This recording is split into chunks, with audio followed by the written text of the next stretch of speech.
Good morning po guys, nandito po ako ngayon sa aking veranda. Ayan po ang aking tanim na green onion.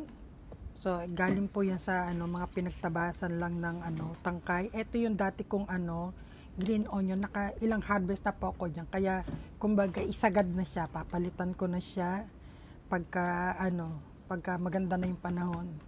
Medyo malamig pa kasi ngayon dito guys. Giniginaw pa ako. So, ayan ang ating green onion. Recycle po yan. And then, ito po yung aking tanim. Yan lang po ang naitanim ko dahil busy-busyhan ako. Yung ating bok choy. Baby bok choy po siya. Hindi po siya talaga masyadong lumalaki. And, as you can see, napasobra ang dami ng lagay ko po ng seeds. Kaya po, ayan, siksikan po sila. So, it's about time na bawasan ko na yung kanyang kumbaga magtitining tayo. Tining po ang tawag dyan. Yan po, magbabawas po tayo para sa ating ulam. Ayan. Medyo, ayan, kita nyo, maganda na yung kanyang maganda na yung aking tanim. Kaya nga lang talagang mabubugbog ng sarado yung aking tanim. Kaya, medyo bahala na. Pero lalaki pa din po yan guys, yung ibang matitira dyan.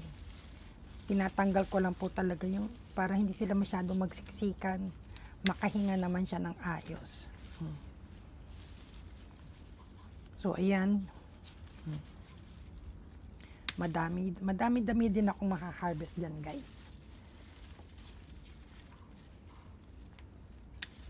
Kailangan talaga anuhin natin. Tanggalin natin. And start this year to 2025 guys, dito na uli ako sa veranda magtatanim kasi wala na po yung aking mini farm dahil medyo may edad na kami ng asawa ko, kaya hindi na namin kakayanin magbungkal ng lupa. So sana habang mag-start uli ako magtanim-tanim, panoorin po ninyo ang aking mga video. And mag-i-start po ako since mahirap din bumili ng compost soil, ng ang katulad yan yung nakikita ninyo dyan sa may tabi ng aking halaman, tanim. Compost soil po yan. Medyo mabigat po kasi nasa taas kami. Second floor po kami. Ang hirap maghakot. Kaya pag-aaralan ko po yung hydroponics hydroponic gardening.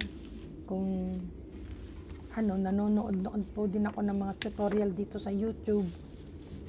Kaya, yan. Pero gagamit pa din tayo kasi yung mga nire-recycle ko po yung mga old compost soil ko. Nilalagyan ko ng konting pataba, konting basura para pwede ko pa siyang gamitin. So, magtatanim-tanim pa din pa tayo kasi marami akong malalaking paso.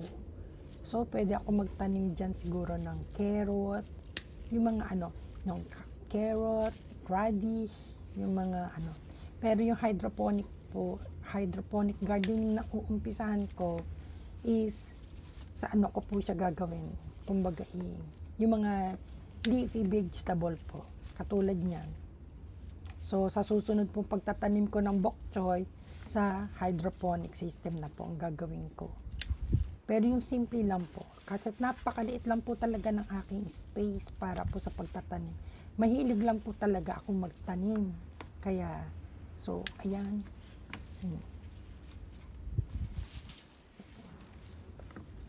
Excuse.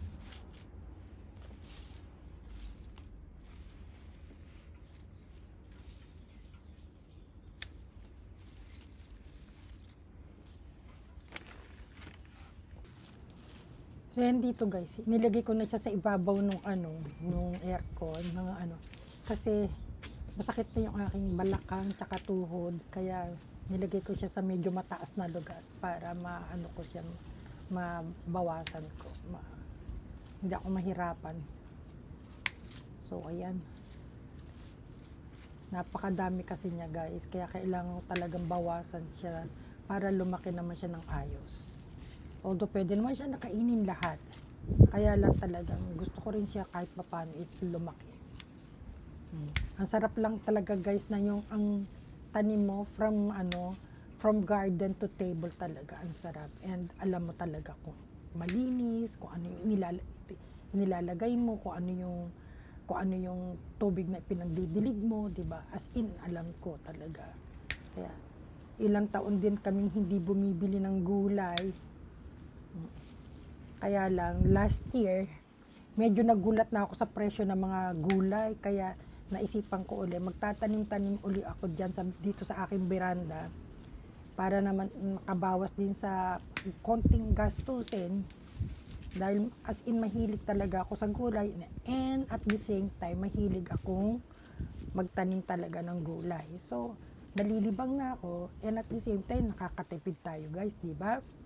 Napakamahal ng mga bilihin ngayon, kaya talagang isip talaga tayo ng paraan na kung paano tayo makakatipid kahit konti sa ating mga everyday na pagluluto at saka sa ating mga grocery, dahil napakamahal na talaga lahat ng bilihin ngayon. Dati napakamura ng gulay dito, ngayon nagmamahal na rin ang gulay kasi kumbaga yung pagpaprocess nila at saka yung pagtatanim nila kasi magastos din talaga, kaya syempre, yung mga farmer, bumabawi din sila para kumita sila. Naiintindihan ko naman, kasi guys, napakahirap din naman po talagang magpalaki ng tanim. Lalo na yung 6 months bago mo ma-harvest, 5 months bago ma-harvest, like bawang, guys. At saka sibuyas, napakatagal bago ma-harvest. Yung mga ibang gulay, 2 to 3 months bago ma-harvest. Tapos madadali pa ng mga bagyo-bagyo yan. Kaya wag na kayong magtaka kung bakit nagmamahal ang gulay minsan. Lalo na ngayon, lalo na dito. Kung pwede nga lang magtanim ng bigas, magtatanim din ako ng bigas. Lang, syempre, wala pa tayo sa ganong wala pa tayong ganong skill. So ayan guys, medyo nabawasan ko na siya guys. Ayan, maganda na siya. Medyo makakahinga-hinga na yan. Ayan. Ang dami kong nakuha guys. Kasi nga napasobra yung tanong. Kasi guys, yung seeds na yan ay last year pa. So hindi ako sure kung tutubo siya or hindi. Kaya isinagad ko na yung paglalagay ng seeds diyan. Direct planting po yan guys. Kaya ayan ang nangyari. So ayan guys, medyo maalwan na siya, nabawasan na siya. So ang kasunod po, ayan ang ayan ang aking na-harvest guys. Oh, diba? Igigisa lang yan sa bawang.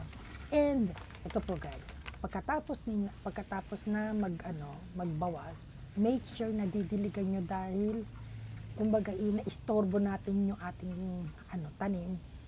Kaya kailangan siyang busugin sa tubig. Hindi naman sobrang dami, tama lang.